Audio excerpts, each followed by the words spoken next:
আমি কোনো ভয় করি না, যে আমার মৃত্যুকে আমি কোনো দিন ভয় করি না, কিন্তু অপমৃত্যু আমার কাছে সবচেয়ে বেশি লজ্জাজনক।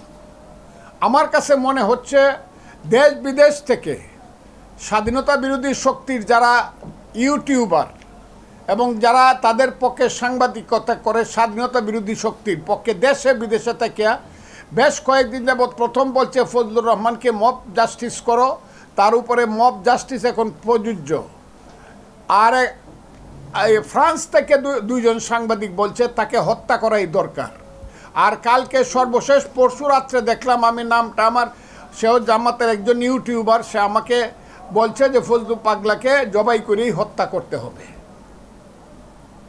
এই যে অবস্থাটা, এই অবস্থাটা জানানোর জন্য আমি আপনাদের কাছে আসছি এবং তার রেজাল্ট আমি দেখতেছি আমার বাড়ির সামনে।